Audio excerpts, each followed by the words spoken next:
Okay, so I guess it's finally LeBron's 38th birthday because I feel like we've been celebrating it every fucking day since the season began. And last year, too, because last season he was already 38 since everybody said, oh my God, he's almost 38. So now, I mean, is he 150 now? What age do you guys need to say to explain his inadequacies on the court? And how much time do we have to spend talking about this guy's age? There are people older than him and have been people older than him who have accomplished more, and we did not dwell on their age like this. I mean, this guy, I've been hearing that he's 38 since October.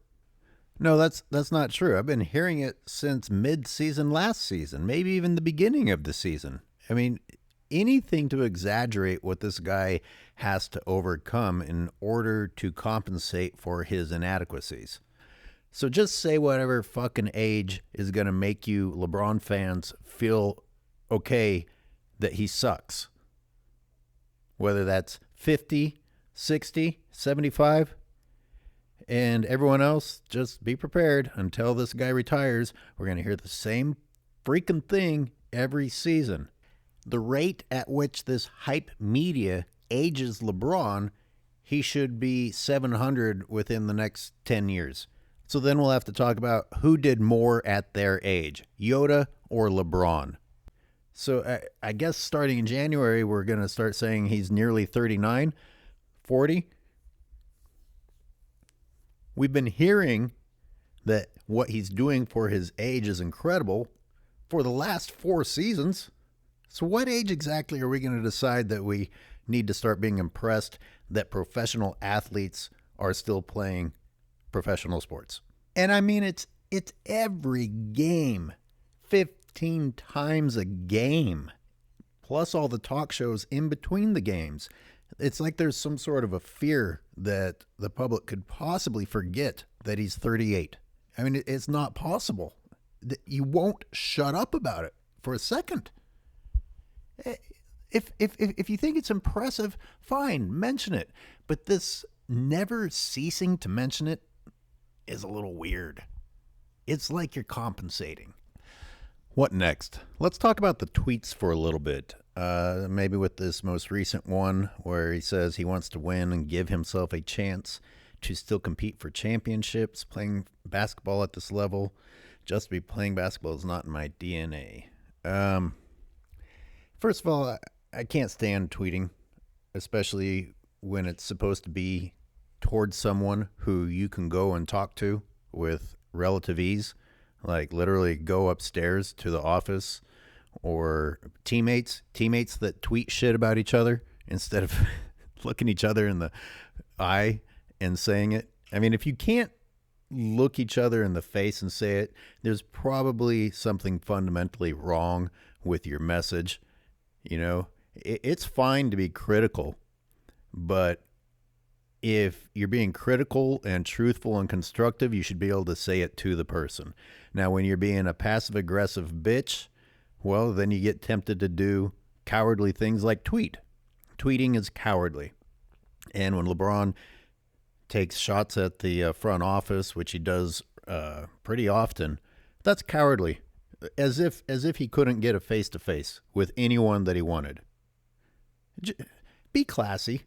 Can you handle your shit in person? Ever? Just handle your shit in person. I mean, I guess this kind of goes back to when he held a press conference to make a decision about where to play. There's nothing classy about that. You be respectful of the franchises and go and talk to them and tell them your plans. Don't leave franchises hanging or whatever. Anyway, I'm digressing. It's very easy to digress talking about LeBron James because he's given us 20 years of embarrassing behavior to look at. Speaking of, he says it's not in his DNA anymore to just play. Dude, you have been fleeing from challenges since the beginning. Just like I mentioned, the press conference, the move to Miami. You know, you only play if the cards are stacked in your favor. I got to put an asterisk on that because it sounds like I'm agreeing that the cards aren't in his favor. Yeah, I would be upset if Anthony Davis was injured, but this whole idea that the Lakers are a shitty team is just ridiculous. It's not true. It's the easy story to jump on. And if you don't take the time to analyze the gameplay and look at the actual stats, then that's on you. And you're a weak-minded sheep being led by whomever says whatever you see in the headlines.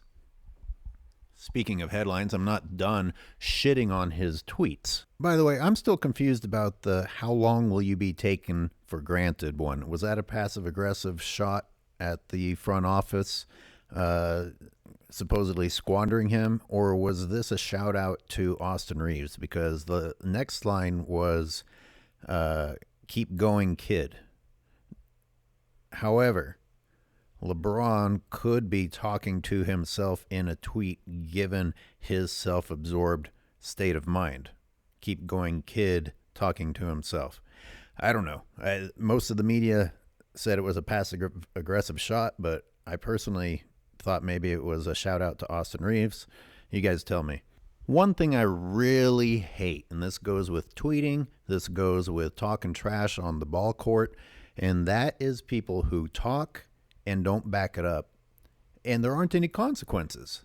Like now, all 10 guys on the court are talking trash the entire game, especially the guys that don't deserve to.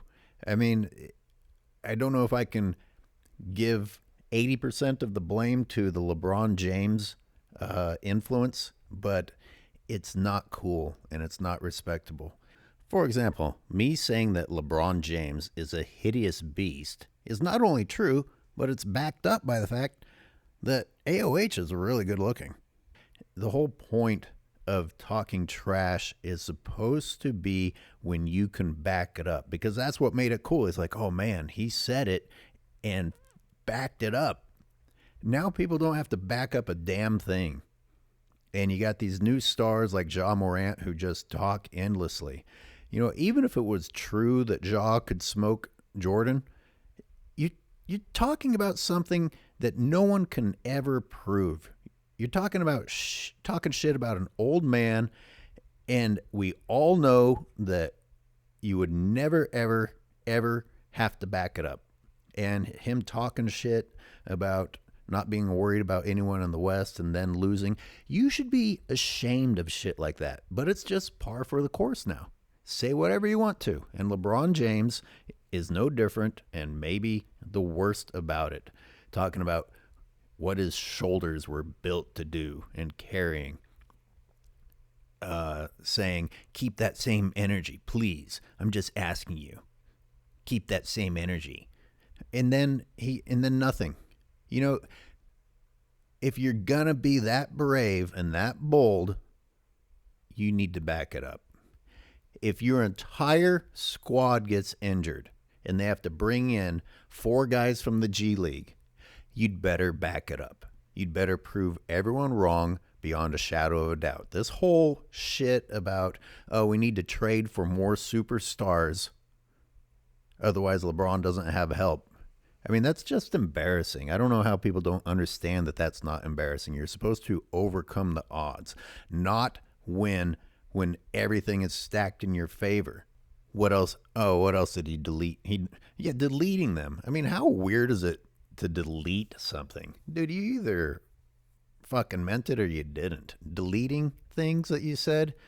Jesus. And this goes back to, if you wouldn't have said it to the person's face, maybe you shouldn't be saying it at all. Because if you're going to delete something later, maybe you shouldn't have said it. But the whole, I will not miss the playoffs. How about if you stop stat padding? And this drives me crazy because LeBron apologists will say, look, he's doing everything he can to help the Lakers, when stats easily show that LeBron is hurting the Lakers with his particular style of play. It just drives me crazy that LeBron can act like a tough guy and then fail. and not have to apologize for acting like an idiot and not have to apologize for talking smack and not being able to back it up. It wasn't, first of all, even the guys who do back it up, your actions are what mattered. Your actions spoke louder than anything you could have ever said. People that can back it up don't usually have to do all that talking. But if you are going to talk, because occasionally, as the legendary stories always show us, MJ talked to get in people's heads. He believed it. And it was strategy, and he backed it up. I mean, I can't overemphasize the importance of backing up your talk. I mean, he punished people that doubted him. LeBron James gets doubted and then fails, and then everyone apologizes for him. So there are no consequences. He can say the dumbest thing ever and fail in the most epic way ever afterward, and it just doesn't matter. How do you go down from there as a society where every level of unclassy, unsportsmanlike behavior is accepted and every level of failure on the court is accepted? Oh, I'm sorry, except for padding his stats column so that he can chase a title at the expense of his team. Going back to these shoulders were built for this, and the I will not miss the playoffs tweets. You know what? If LeBron had failed to make the playoffs but was giving his all, I really wouldn't be making these hater videos, because there's nothing wrong with losing as long as you gave your all. But LeBron quits visibly, like it's undeniable. He visibly quits, and everybody sees it, and LeBron apologists make excuses for it, saying that it's okay. And that's the real problem, because the message to the youth should be that it's okay to fail as long as you gave it your all. But quitting, going out like a bitch, because that's what he does. He goes out like a bitch. I can't stand that LeBron goes out like a bitch and people want to call him the GOAT. That's why I am angry old hoops fan. You've got to stop celebrating people who go out like bitches.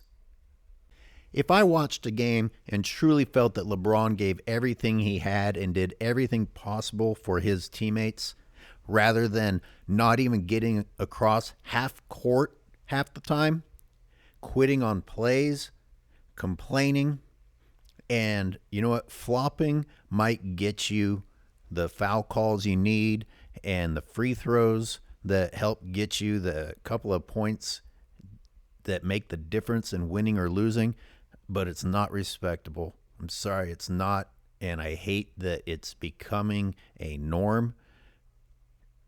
If LeBron wasn't doing that shit, if LeBron wasn't walking off the court before the clock has even finished, you know, if he wasn't flopping his shoulders and throwing his hands up in the air in the first period, I'd cut him some slack. But he's a goddamn spoiled brat crybaby that quits when things aren't going his way. That is not respectable and not inspiring. I'm not under the illusion that Michael Jordan didn't ever lose, but he sure as hell didn't lose like that. Michael played when he was told not to play because he wanted to win so bad. LeBron now sits out whenever the fuck he feels like it for shit like ankle soreness, which brings us to the next category. I came across this being passed around in different basketball groups, and it really demonstrates the problem with social media, the danger with social media, and the desperation of LeBron fans. And when I saw the title, NBA Stat Guy, I was like concerned that this was like a legitimate like NBA person. But turns out it's just a LeBron fan. So thank God for that. But still, it's enough to where it's getting passed around. Let me read it. In 17 games since returning from injury, LeBron is putting up blah, blah, blah, blah, blah. Everything else we'll get to. Number one, the very first line is untrue. It's incorrect. LeBron hasn't even been back 17 games since the injury, and certainly not 17 consecutive games. But with LeBron, you've got to wonder, well, which injury are you talking about? Are you talking about the fake one? Are you talking about a legitimate one? Are you talking about a major one? Are you talking about a minor one? Or any injury? Because only 11 games ago, he sat out with ankle soreness against the Raptors. It was only 6 games ago that he again dodged a team, the Phoenix Suns, with ankle soreness excuse again. So whoever this person is choosing whichever games he wants to reference. So in this tweet, the very first line is untrue. And let's go to the very next line, the 38-6. Why are we impressed with 8-6 when Jokic is doing shit like 40, 15, and 15, 50, 20, and 17? And it's not just Jokic. Like, these are numbers that we're seeing pretty commonly now in the NBA. My videos show that LeBron, because of his assignment with the Lakers, gets to sit underneath the basket. The ball fucking lands in his lap. Do not get excited about his rebounds. His assists, he has as many turnovers as assists in many of his games. 6 assists isn't shit when you're claiming that he is carrying a team or making his teammates better. The 52% field goal percentage, well, that might be the most important one, because all of these shot charts that I show you, those are not fake. Those are not fake. I'm downloading those from NBA.com after each game. This guy cannot shoot. And he's gone 0 for many times from the three-point line. He's gone 0 for 7 multiple times this season. This guy can make wide open layups and alley-oop dunks. That's where his 52% comes from. He's barely getting over 50% while shooting right at the rim. And this is what you're excited about. The plus 69 just isn't true. It can't be true, because this guy is talking about putting up the 30 points in the point column. I've shown that LeBron is in the negative every time that he scores 30 plus, and he barely makes the positive category on other nights. I hesitate even like putting this guy on here, because lying pieces of crap like this don't deserve any sort of attention at all. But it's a great example of how weird the LeBron James fan base is. Like, they're willing to lie to themselves and other people so that they don't have to change their mind about deciding, probably while LeBron was still in high school, that LeBron was going to be the GOAT. All right, everyone. That's Angry Old Hoops Fan for today. Thank you for tuning in, and Happy New Year.